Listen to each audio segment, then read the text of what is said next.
BJP అధిష్టానం కీలక నిర్ణయం తీసుకుంది. సుదీర్ఘకాలం తర్వాత జాతీయ వర్కింగ్ ప్రెసిడెంట్ ను నియమించింది. బీజేపీ జాతీయ వర్కింగ్ ప్రెసిడెంట్ గా నితిన్ నబీన్ ను నియమిస్తూ బీజేపీ పార్లమెంటరీ బోర్డు ప్రకటన విడుదల చేసింది. నితిన్ నబీన్ బీహార్ రాష్ట్రానికి చెందిన ముఖ్య నాయకుడిగా గుర్తింపు పొందారు. పార్టీలో ఆయనకు దక్కిన ఈ ఉన్నత పదవి జాతీయ స్థాయిలో ఆయన ప్రాధాన్యతను పెంచింది. ప్రస్తుతం నితిన్ నబీన్ బీహార్ రాష్ట్ర ప్రభుత్వంలో కేబినెట్ మంత్రిగా కీలక బాధ్యతలను నిర్వర్తిస్తున్నారు.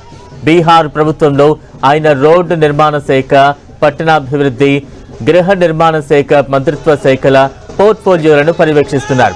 బీహార్ రాజకీయాల్లో బలమైన నాయకుడిగా ఉన్న ఆయన రాబోయే రోజుల్లో పార్టీ సంస్థాగత కార్యకలాపాలు, వ్యూహ రచనలో కీలక పాత్ర పోషించవచ్చని రాజకీయ విశ్లేషకులు భావిస్తున్నారు.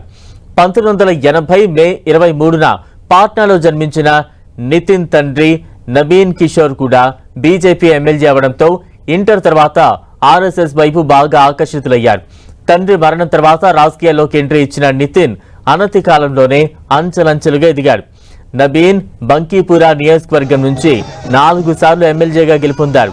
2020 ఎన్నికల్లో శత్రుఘ్న సిన్హా కుమారుడు లవ్ సిన్హాపై భారీ మెజారిటీతో గెలుపొందారు. బీహార్ ప్రభుత్వంలో ఎన్నో కీలక మంత్రి పదవులు చేపట్టారు. బీజేవైఎంలో జాతీయ జనరల్ సెక్రటరీగా, బీహార్ రాష్ట్ర అధ్యక్షుడిగాను పనిచేశారు. అటు నితిన్ నబీన్ ను బీజేపీ జాతీయ వర్కింగ్ ప్రెసిడెంట్ గా నియమించడంతో పాట్నాలో సంబరాలు అంబరాన్నంటాయి. బీజేపీ కార్యకర్తలు, నితిన్ నబీన్ అభిమానులు పెద్ద ఎత్తున సంబరాలు చేసుకున్నారు.